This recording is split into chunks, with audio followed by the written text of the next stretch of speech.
Hi, everyone, and thank you for joining What's Behind Industry Cries of Alleged Debanking, a conversation with Graham Steele.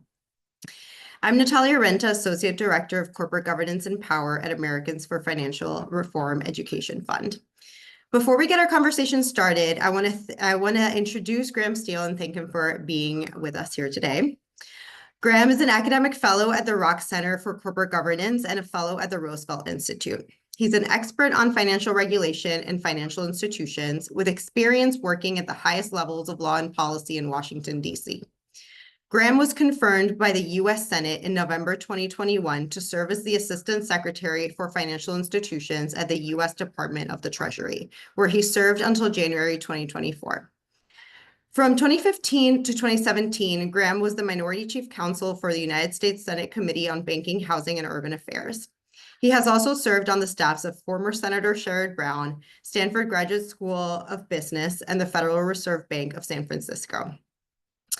So, Graham, first, let's do some table setting. As we've seen, politically powerful industries' cries of quote-unquote debanking have become more salient in recent months.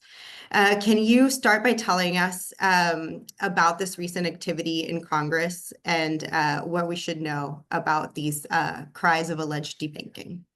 Absolutely. And let me just thank you, Natalia, for organizing this, and thank Americans for Financial Reform for hosting this. I think this is a really timely and important conversation with all that's going on right now, which folks may or may not be aware of. So I think the first thing to understand about the claims around debanking is they're coming from a variety of different groups of industries, and they're motivated by different sets of concerns, and they're aimed at both banking agencies and the banks themselves. And so there's a lot going on in a lot of the conversation around debanking that can be hard to follow at times. It can sometimes sound like it borders on the conspiratorial. But let's just talk about what's going on right now. The most recent actions that have happened are happening in Congress. The first Senate Banking Committee hearing during this congressional session was about debanking. Members of the House and Senate have introduced at least two different bills. The first requires banks to do business with any entity unless they have an objective, quantifiable justification for not doing so. And this is this idea of fair access, which we can get into a little bit more. But then another bill, which the Senate Committee on Banking, Housing, and Urban Affairs just marked up today, eliminates agencies' ability to enforce the concept of reputational risk. And that's the idea the public could lose confidence in a bank because of its business practices or its inability to comply with legal requirements. So those are some of the solutions that Congress is putting forth right now. But the common thread across many of the groups that are concerned about regulatory scrutiny or banks trying to avoid doing business with them is they're generally Republican-aligned industries that have raised these concerns: firearms, fossil fuels, payday lenders, frankly, certain hate groups. And more recently, crypto has become a part of this effort because regulators during the Biden administration tried to address the risks that crypto poses to safety and soundness and money laundering. But the underlying motivation across all these efforts is, number one, to reduce the discretion of banking regulators to address particularly problematic industries, and two, to basically deny the reality that some industries like fossil fuels and crypto are extremely risky for banks to do business with. Thanks, Graham. And I think this discussion can get confusing because there's some intentionally misleading language because the proponents of these bills and their broader debanking narrative mirrors some civil rights language. So can you talk about the Fair Access to Financial Services Act, what that was about and its relation, if any at all, to the bills you just discussed? Yeah, so this is that first category of legislation that I talked about, of basically telling banks they can only cease doing business with a particular client if they have this sort of quantifiable, financially based objection to whatever that client is doing. And it's problematic in a number of ways, but the way the proponents of this idea of quote unquote fair access cloaked it was, as you're saying, it's basically a push for deregulation, but it was cloaked in this rights-based rhetoric. Back in the first Trump administration, in conservative state legislatures, and conservative members of Congress have basically said that this debanking is a form of discrimination, quote unquote, or quote unquote redlining that is happening against certain industries. And I want to start by stating the obvious. None of these industries we're talking about is a protected class for anti-discrimination purposes. But notwithstanding the idea that there's some sort of victimhood that's happening here, what the anti-ESG movement, which is really motivating a lot of these claims about debanking, is trying to do is basically ensure that there are certain ideological and parochial causes, like fossil fuels, gun manufacturers, private prison companies, and so on, are ensured that they will get financial access and protection, while at the same time, we are seeing that other groups, like communities affected by climate change or traditionally marginalized racial and gender groups, are not getting that same access and they're getting pushed out. So you see this in the fact that they're complaining about debanking on the one hand. At the same time, this administration is trying to roll back a variety of other civil rights protections for actually protected groups, including through their assault on DEI and other initiatives. So that's the first high-level point is this debanking rhetoric doesn't actually seek equal access. It's about seeking it for certain privileged groups and continuing marginalization of other groups. The second point that I want to be clear about is that the tactics they're using to do this are legally questionable. They're basically motivated by a form of partisan politics here and try to do a lot of things that would otherwise be illegal through federal regulation, some of these sweeping state banking laws, and congressional oversight that target legitimate business decisions and supervisory and regulatory actions.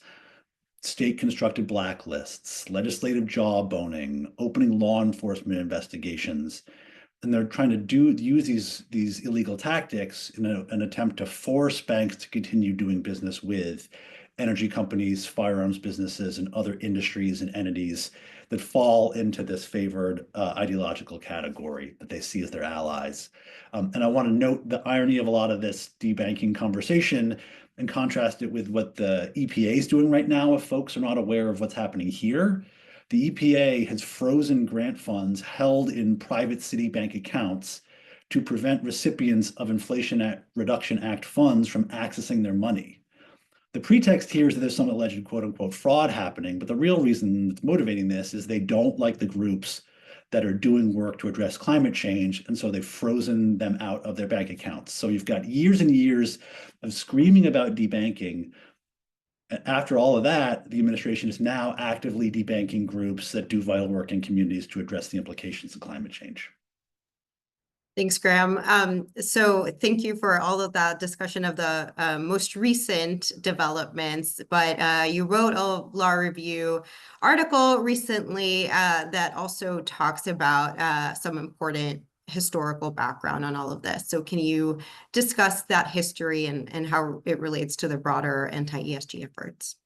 Sure, absolutely. And this is where things start to get Byzantine and start to sound a little bit like a conspiracy theory, but I'll try to do my best to unpack what folks are talking about. So the roots of what we're talking about today with debanking they started in something called Operation Choke Point, which folks may have heard. They may have not known what folks were referring to when they use that term.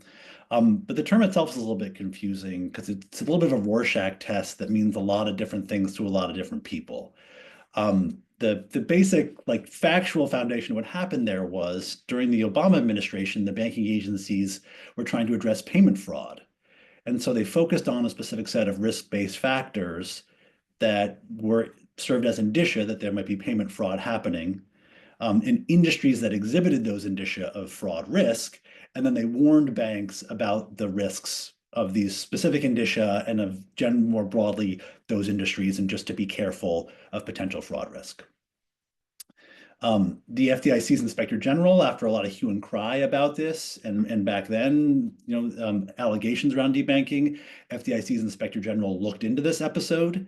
And what they found was that the actions the agencies were taking were within their authority, the FDIC in particular, and that with one exception, they found, and I'm quoting the Inspector General here, no instances of supervisors pressuring banks to cut off customer relationships. But what we saw at that time that there was a lot of controversy around this idea of Operation Choke Point was that unfortunately Democrats, and I put myself in this category too because I was working in the Senate at the time, didn't really challenge a concerted narrative that the Obama administration was trying to attack certain politically disfavored industries. And so as a result of a concerted messaging campaign that wasn't really meaningfully challenged in conservative circles, this idea of quote unquote Operation Choke Point has come to stand for the idea that Democrats are engaged in a conspiracy to choke off or strangle disfavored industries by depriving them of access to the financial system. They're engaged in these whisper campaigns to sort of besmirch the name of these different kind of industries, and they're using extra legal authorities in an attempt to deny law-abiding businesses access to the banking and payment services. And so those are sorts of the roots of it was this Obama era initiative. Then when banks started looking into implementing environmental, social, or governance, or ESG policies, and when Biden era banking agencies started looking into climate-related financial risks, conservatives repurposed this choke point debanking language to say that that's what was happening at these private banks, and that's what the Biden administration was trying to do. So I'm concerned that too many members of Congress haven't really caught on to this game and haven't sort of seen the way that this narrative arc has played out. But those are really the roots, is this one sort of through line from Operation Choke Point during the Obama administration to reasonable regulatory initiatives that were being taken by the Biden administration. And then the third piece of it is private banks reacting to the marketplace and to obvious risks that are happening as a result of climate change. Got it. Thank you for that background. And can we also layer on the background on the law governing banking institutions and a couple of recent Supreme Court cases you mentioned in your article that impact the so-called debanking and the intersection of ESG and banking? Yeah, absolutely. And I think the first thing for people to understand is that banking is a special kind of economic activity. Banks are closely regulated and supervised by the agencies that oversee them because they serve as what people often say is the lifeblood of the economy. They have public benefits that come from government issued charters, deposit insurance, and so on. And so banking agencies have a lot of authority that is very, very broad to supervise and regulate banks. And that includes a set of risks that we would consider potentially ESG related. They've long looked at things like agricultural lending and oil and gas lending, this issue of reputational risk. And so these sort of values of that we are now talking about in framing as ESG are longstanding concerns that financial agencies have been concerned about in the banking system. But the federal bills we mentioned earlier and some state laws that we refer to as anti-ESG laws and some other rules that were proposed during the first Trump administration have really tried to curtail and narrow these authorities. And we can come back to what the broader implications of that would be. But what I want folks to really take away from this is that those measures, those anti-ESG federal and state laws and those regulations, these sort of fair access ideas, they claim to be depoliticizing banking, and that's the way they talk about it. They talk about it in these anti-discrimination terms. They also talk about it in the terms of taking politics out of banking, but they're very much trying to weaponize the banking system to serve a political goal. What they're trying to do is they're trying to cut off some industries from the banking system while ensure their favored groups have access. And so what has the Supreme Court done recently that is relevant to all of this and to these laws and to think about what is legal here? Well, the first is that I argue in my article that these anti-ESG measures are contrary to a recent Supreme Court case called NRA versus Fulo, which there's a lot going on in the opinion, but what it basically says is it potentially violates the First Amendment for regulators to single out specific industries for disparate regulatory treatment based upon holding protected viewpoints. It's somewhat ironic that one could think about this as a potentially anti-ESG opinion because the NRA is obviously a gun rights group and it has furthered the Operation Choke Point narrative. But I argue in the article that a lot of these anti-ESG measures actually violate this principle because they are politically motivated. Second, I think it's possible that state-based claims in particular and others in state anti-ESG laws that target banks are preempted by the National Bank Act by another recent Supreme Court decision called Quintero versus Bank of America. These state-based claims have become even more salient in the last week because we've recently seen the Trump family itself trying to leverage this debanking issue for its own financial gain. If folks haven't followed this, on Friday, the Trump organization sued Capital One, accusing it of debanking them following the January 6th attack on the Capitol. And the Trump organization has alleged that this violates state consumer protection laws. I want to take a brief aside here to note another dynamic at play here as well in the lawsuit, which is Capital One has a merger application to acquire Discover that is pending before the Federal Reserve, OCC, and DOJ. Now, far be it from me to defend this merger on its merits, or Capital One and its practices more generally, but I think we're watching what is pretty obviously what I would call a shakedown occurring in plain sight, with the message being, that's a nice merger you've got there. It would be a shame if anything happened to it. But this is the very kind of political jawboning, to bring it back to Vullo. That kind of action is the express kind of political jawboning and weaponization of the banking system that should be impermissible under the Supreme Court's opinion in Vullo. So that's the first takeaway I would leave with folks here, is that many of the anti-ESG and debanking measures are actually transparently political. Far from being apolitical, they're actually the opposite. That is, they politicize banking and bank regulation in ways that are much worse than what they're accusing Democrats of doing. So that's a broad political point. The second point is a legal point, which is these anti-ESG measures and measures that are purportedly trying to address debanking are actually on shaky legal ground. First, because they're vulnerable to First Amendment, preemption, and administrative law challenges on the basis that they're fundamentally arbitrary and capricious. So a thing to understand about the First Amendment claims in particular is that what matters is the government's motivation. And many of these politicians who have advanced these measures have been very clear and framed what they're doing in explicitly partisan political terms based on what they view as companies' quote unquote woke viewpoints around ESG issues in particular. Well, thanks for that, Graham. And so what are the implications of those cases that you mentioned on the current quote unquote debanking controversy and the broader ESG and anti-ESG efforts? Yeah, I mean, I think that they bear on what banks and banking agencies are allowed to do when it comes to things like climate risk. But I think that there are also broader implications here that make these issues not a sideshow, as some might think of when they look at them. They think about, I don't really care about climate-specific issues in banking. Why would I care about these issues? I think it's important to actually understand that there are bigger stakes here if these efforts to curtail agencies' authorities and the use of these kinds of ESG type considerations are ultimately successful. I think first, if the anti-ESG movement were to gain significant traction, particularly at the federal level, it would cause collateral damage that went well beyond issues like whether banks deal with fossil fuel companies or guns or other specific industries. In particular, the most aggressive forms of anti-ESG measure would actually interfere with banking agencies' foundational and longstanding authorities to broadly examine, supervise, and regulate banks.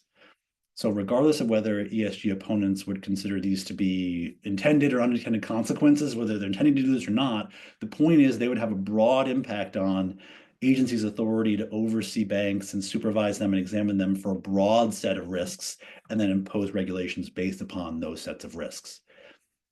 It would also be more difficult for the government to detect and prevent financing of illicit activity. It would be harder for them to enforce fair lending and anti-discrimination protections, and also to address the growing financial implications of climate change. So it would sweep quite broadly in its impact. And this would have profound implications for laws that ensure the safety, stability, and equity in our banking system. It is this idea about debanking and anti-ESG is really the camel's nose under a tent that could usher in a push for broader deregulation of the financial system. Thank you. And in your article, you talk about a few different approaches that policymakers could take to address environmental, social, and governance concerns. So what are the benefits? Can you just talk a little bit about the different approaches and what would be the benefits and drawbacks of each one? Yeah, I mean, I propose sort of three different approaches here, or sort of see that there are three different options. There is a fourth option, which is just to lie down and let all this reactionary movement just kind of roll over us. But I would suggest taking that one off the table. So assuming we're not just going to be totally compliant with what they're trying to do around debanking and ESG issues, the first approach is to really lean into this constitutional-based argument, this idea that corporations have these fundamental constitutional rights, and to try to basically use the First Amendment and expand corporate rights in order to prevent some of these anti-ESG measures from happening. I think there's a role for some of these arguments potentially, and to be clear that there's a political animus underlying a lot of these activities. But I think if you fully embrace this idea of corporate constitutional rights, you're going to end up essentially whittling away banking authorities that deal with a broader set of issues. And so I think that approach kind of throws the baby out with the bathwater, that basically establishing sweeping corporate constitutional rights would end up, if you go down the road fully, would gut important regulatory, supervisory, and enforcement powers. So it's got a lot of unintended consequences, I think. So I wouldn't do that. A second approach is to try to fully, quote unquote, depoliticize bank regulation by basically saying issues like ESG related considerations, climate risk, fair lending, other risks, those are the kinds of contentious issues that are not up to the government. Let's take a hands-off approach and let's just let banks and the market decide how a lot of these issues should be resolved. I think that's also not the right way to go. I think that does a lot of the same damage that the corporate constitutional rights-based argument does, but this is just through inaction, essentially achieving deregulation through inaction as opposed to doing it through corporate brought lawsuits. So I think that is a big problem. And I think that also leads to things like more greenwashing, because you're putting a bunch of financial institutions in charge of an issue that has broader implications for society. So those are three approaches I don't like. What do I think we ought to do about it then, fundamentally? I think the last approach, which I am personally in favor of, is to really make it explicit that ESG and similar kinds of considerations are actually a part of what good bank regulation looks like, that they are fundamentally within the wheelhouse of these agencies and have been for a long time.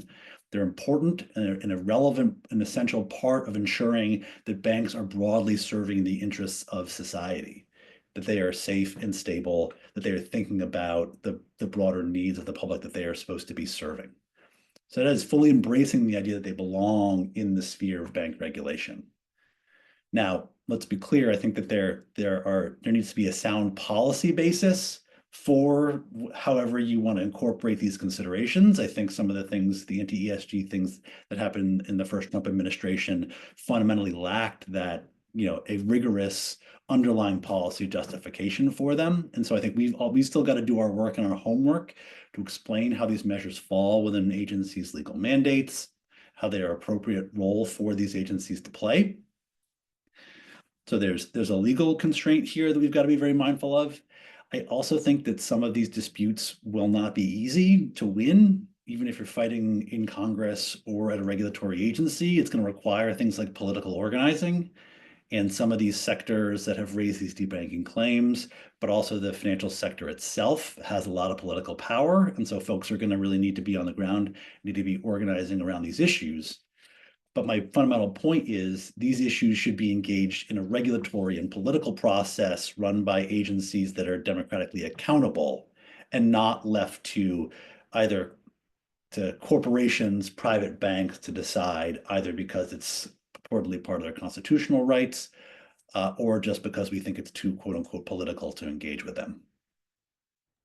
Thanks, Graham. And before I ask my next question, I'm going to ask the very first audience question we got from Tracy Lewis from Public Citizen. Thank you. And for setting the example. So if folks, please put any questions you may have in the Q&A as we have a conversation about this. So her question is, these debanking efforts combined with recent Fed pronouncements on anti-money laundering, reductions in workforce of FDIC examiners, what do you think would be the impacts on safety and soundness of our financial system? Yeah, I mean, I will get to this more, I think, later on in the conversation. But I mean, I think one of the issues with a lot of these measures is that they don't make the risks go away. They just make it harder for them to be detected and addressed. And so I think that that's one of the ironies of some of these measures is um, you might try to get bank regulators to not think about climate change, but climate change is still going to happen. And so there's still going to be risks related to our changing climate that are going to have impacts for insurance markets, mortgage markets, the banks that hold mortgages. So they're not going away. Same too with money laundering and the risks of money laundering and illicit finance that are happening. Bad actors are still going to want to try to use the financial system to try to move funds around. That risk is not going to go away. It's just going to be harder to detect. And it's all the more true for something like reputational risk. Public sentiment is incredibly important in banking. You know, people want to have trust and confidence their money is going to be there. That's how, think back to It's a Wonderful Life. Everyone ran down to the Bailey Savings and Loan because they were worried their money wasn't going to be there. It was um, maybe to use a not quite the right term, but it was largely vibes based. So if people are not convinced that banks are being run in a way that where they're complying with the law or they're operating in a safe and sound manner, public opinion and public confidence is going to turn on them. So reputational risk is still going to be a thing. What congressional Republicans are just saying is that you should just try to ignore this and create a fictional world where these factors don't exist. So I think it's not going to be good. And we saw there was deregulation during the first Trump administration, and then we had three of the four largest bank failures in our nation's history happen in 2023 because regulators really tried to deny that there were some pretty fundamental risks of banks of a certain size and that those risks could become a risk to financial stability ultimately. So, I mean, the short answer here is nothing good can come out of these efforts. Thanks for that, Graham, and thank you, Tracy, for that question. And can you see a little bit more? I mean, because we had a bill being considered by the Senate Banking Committee just this morning, wanting to just eliminate reputational risk considerations. So can you just give maybe a couple of examples of how reputational risks has actually played out in some cases and what it might mean for bank regulators to just dig their heads in the sand and pretend like it's not a real risk? Yeah, sure, absolutely. I mean, the reputational risk, I think it is used as shorthand for a lot of things, and in the same way that debanking is. But the idea is basically banks have to manage their reputations and manage public sentiment about them and their operations. And if public sentiment turns on them, people are going to want to pull their money out. And this shows up in a number of different areas. One of the most prominent areas, if you look at like the supervisory manuals, is compliance with consumer laws and consumer protections.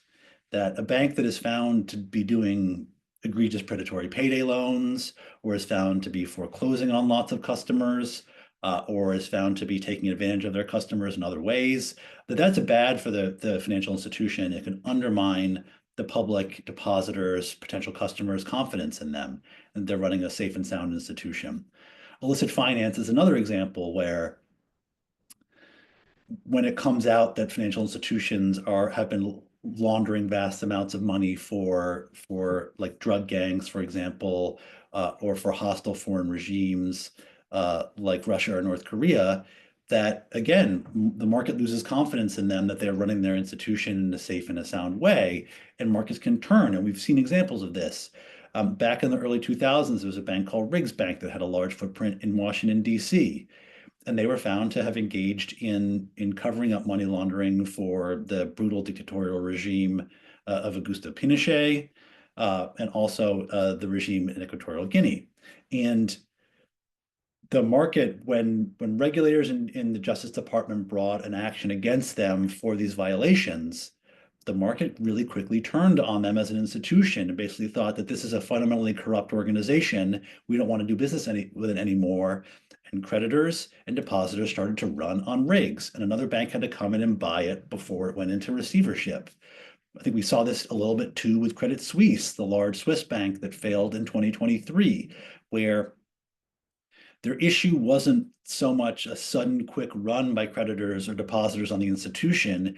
It was years and years and years of clear lack of compliance with a broad variety of regulations, including helping tax evasion and offshore secrecy jurisdictions, and people hide money, where fundamentally customers and the market lost confidence in them.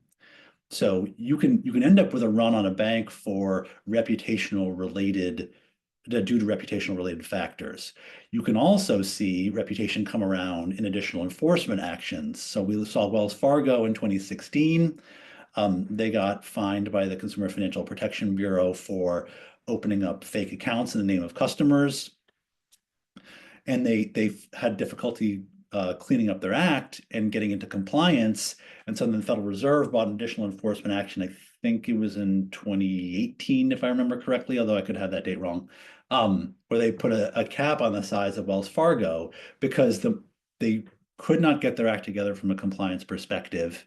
And both regulators and external observers out in the marketplace had lost confidence in their ability to comply with some very fundamental consumer protection laws. And so there's an enforcement risk, there's this broader market risk that can happen if you're not actually adequately managing your reputation. And we can talk a little bit more about sort of how they might do a better job of that. But that's the basic idea, is like this Senate bill basically tells regulators not to use that as a factor when they're doing supervision and enforcement. And the problem, well, one misconception here is agencies very rarely do things just on the basis of reputation. There are usually other risks that are also involved, and reputation is one part of it. But as I said earlier, these dynamics around market sentiment and confidence in the financial system aren't going to disappear just because Congress tells regulators to ignore them. They're still going to be there, and these are still going to be risky dynamics that banks have to operate within. So it's just going to basically tie one hand behind the regulators' backs. What could possibly go wrong? So I'm going to ask another audience question. So our next question is from Maria Oldiges, and it asks, regardless of whether the Firm Act or other similar efforts are successful or not, to what extent do you think they've already accomplished the scare tactic objective of turning banks off from implementing more progressive policies, for example, not lending to specific sectors on the basis of ethics or corporate social responsibility concerns, or developing equity-motivated programs like race-based special purpose credit programs? Even if defenses against quote-unquote debanking and other claims are successful, I worry that banks have already pulled back and will be even more hesitant to do anything that's even remotely in service of racial equity or climate resilience. Yeah, it's a great question because I think that the dynamics here are complicated. I think there's reason for pessimism, but also reason for optimism at the same time. I think that these efforts have certainly been successful to the extent that they have, I think, gotten banks to walk back from some of the commitments they've made, for example, around trying to move the economy towards net zero, towards it being a net zero emitting economy. They've left some of these voluntary industry groups, and they sort of walked back their desire to sort of move away from certain industries. Same too with racial equity commitments. At least, as sort of outward-looking PR exercises, they're not going to do that stuff anymore, at least for the foreseeable future. On the one hand, it's problematic because I think, that's the lowest hanging fruit. And one way you could look at it is if they're not going to do the lowest hanging fruit, are they really going to do the hard stuff? But the reason that I have for hope here is that in some of these areas, you really can't deny that some of these changes are happening. Our population and our workforce is changing. And politicians, much as they might want to deny that, they can't. That is the reality of the way that our country is changing. The climate itself is changing.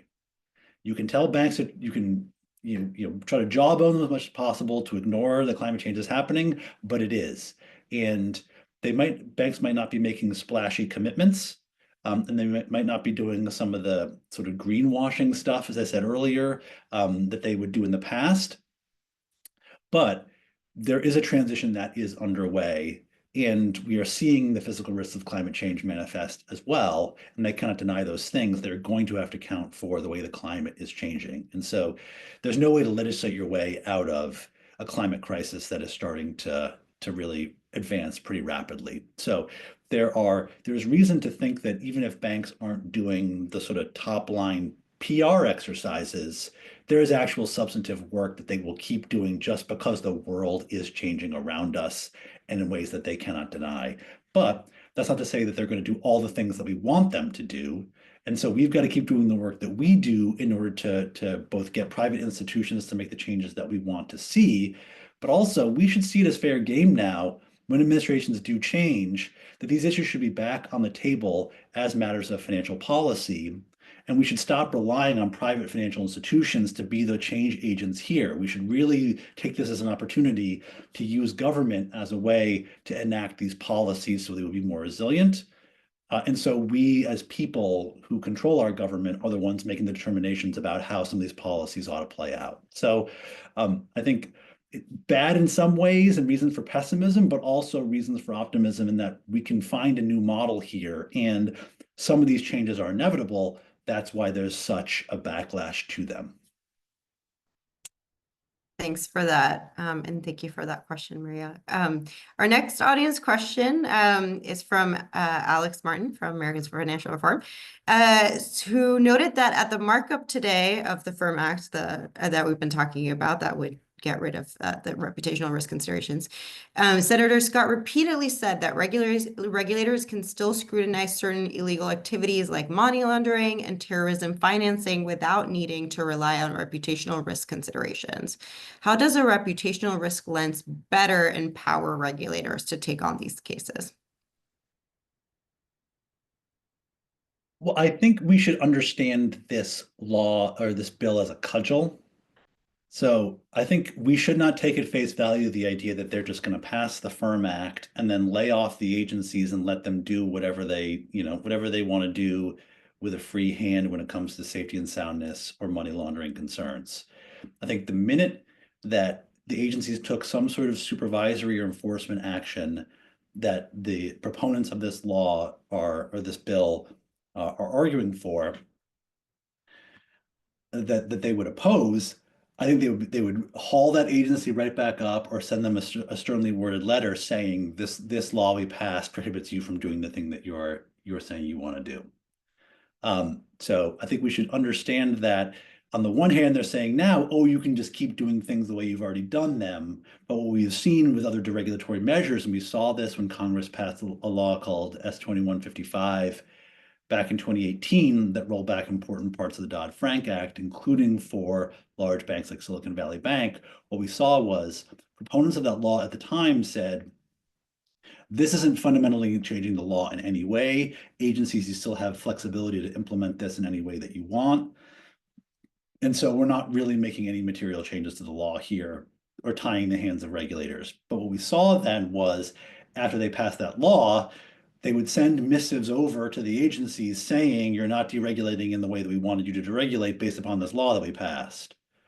Or you're not going far enough. Or we saw then after Silicon Valley Bank, First Republic, and Signature failed, and the agencies thought about re-regulating some of those large regional banks that had benefited from 2155, Congress would send letters over saying, 2155 says you can't do that because you've got to tailor, quote unquote, tailor the regulations in this particular way. So I think we should first see this as a cudgel against good regulation and supervision that might happen after this law has passed.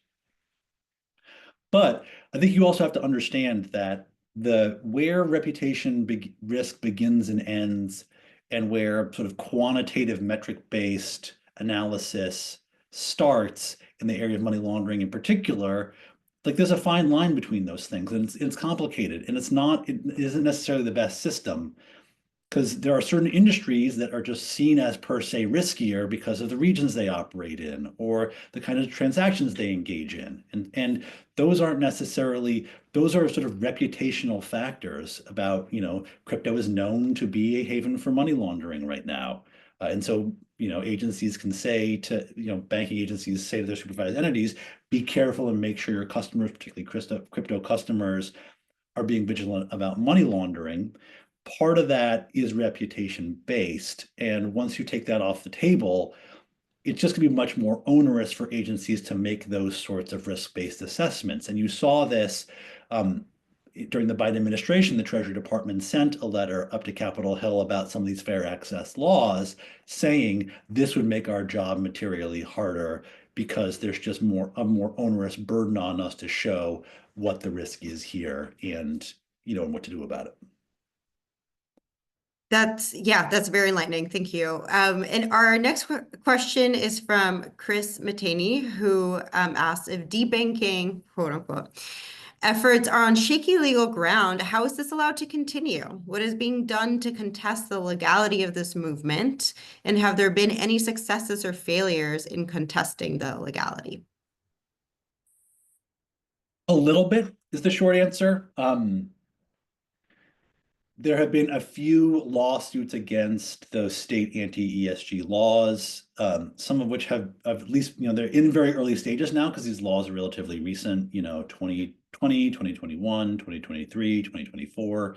Some of those lawsuits have at least been successful at like surviving motions for summary judgment or moving into discovery phase, where some district courts have actually, both state and federal, have actually said there's at least a colorable claim here on the First Amendment, on the grounds of the First Amendment in particular. There's stuff going on. There's litigation happening in Texas. There was litigation in, I'm going to mess this up, but I think it was Oklahoma, if I remember correctly. There was one lawsuit brought in Kentucky that got dismissed. So there have been a small handful of lawsuits brought on some of the bases that I talked about earlier. But not a ton. And I think one of the reasons is, to get back to the point about sort of jawboning and politicization of the banking sector, these are state governments, and the enforcement mechanism in the state laws is banks that are seen as too ESG friendly get put on a restricted list. They cannot do business with the state government anymore. And these are banks that want to continue to have this municipal or state business. And so the government has leverage over them. And so understandably, a lot of these banks don't necessarily want to be in litigation against a state government that they want to be doing business with. So that's one of the reasons that this stuff is offensive from a First Amendment perspective, is the government leveraging its power over a regulated industry because the industry is expressing viewpoints about climate change and other issues that they don't like.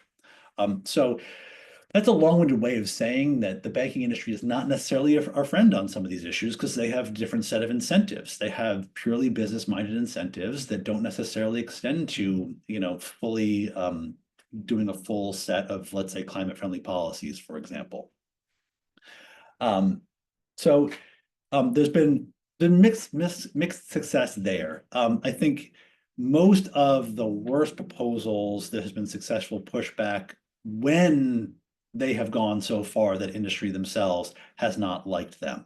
But in the Biden administration, I had mentioned National Bank Act preemption.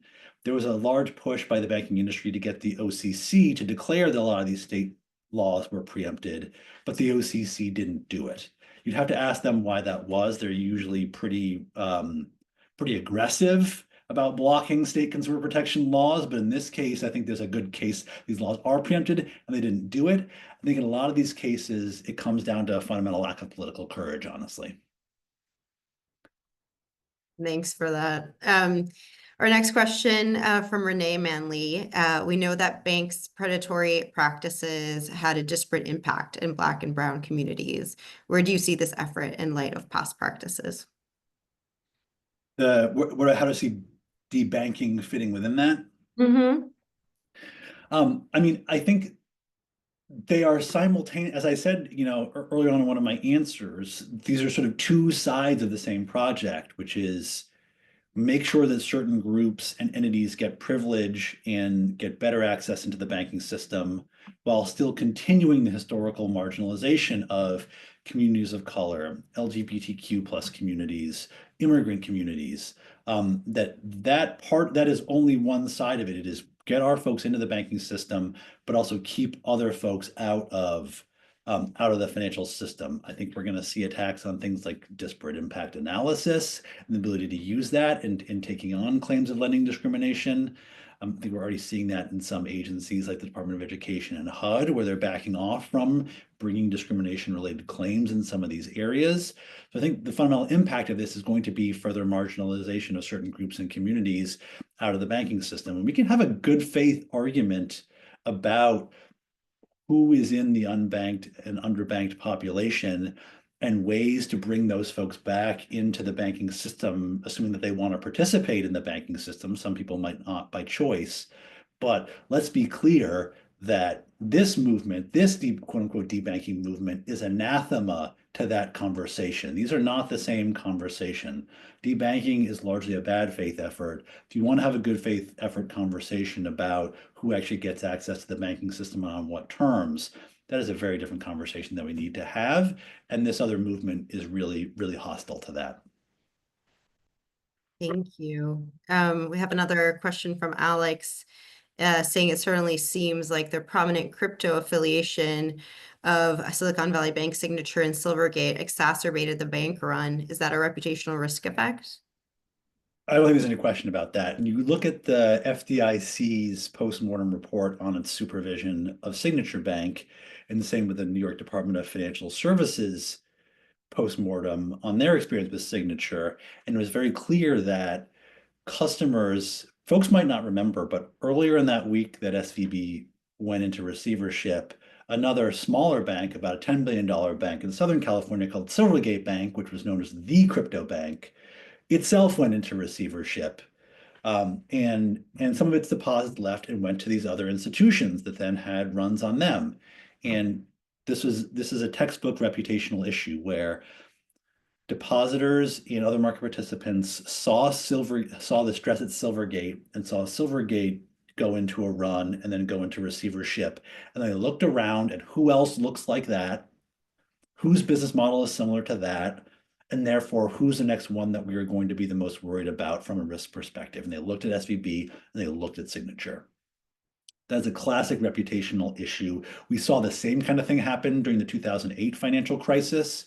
Everyone talks about the largest Wall Street banks and sort of the concerns about them, but there were a group of smaller regional institutions. I'm thinking of Wachovia, Washington Mutual, and IndyMac that had a particular mortgage lending focused business model that when one of those institutions experienced distress, similarly, the marketplace looked around at who's got a similar business profile and who do we really need to be worried about. So reputational issues can very much contribute to these kinds of runs on different kinds of institutions that all have similar business models. Thank you. That's very helpful. We have a question from Spencer Watson.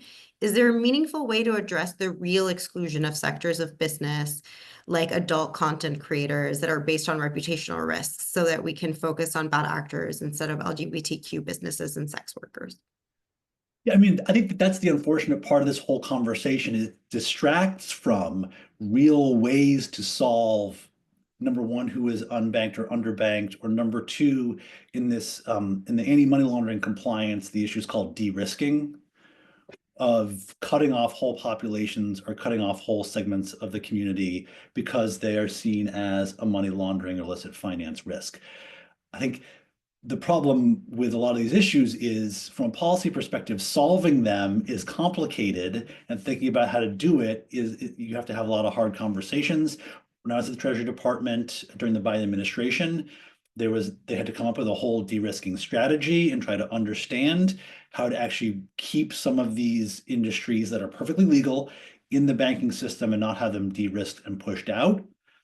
But this other unrelated debanking conversation is eating up all the space.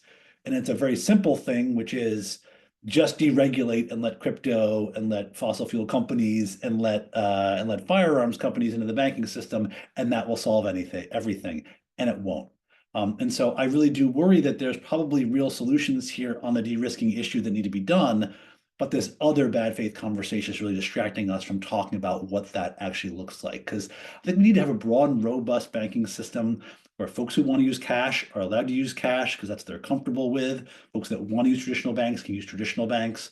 Folks that want to use other kinds of products and services can use those as well, and everyone will have equal access, while we also keep illicit finance out. But as I said, that's complicated and it's hard to do. And just eliminating the idea of reputational risk altogether is going to go way farther than actually solving a lot of these issues.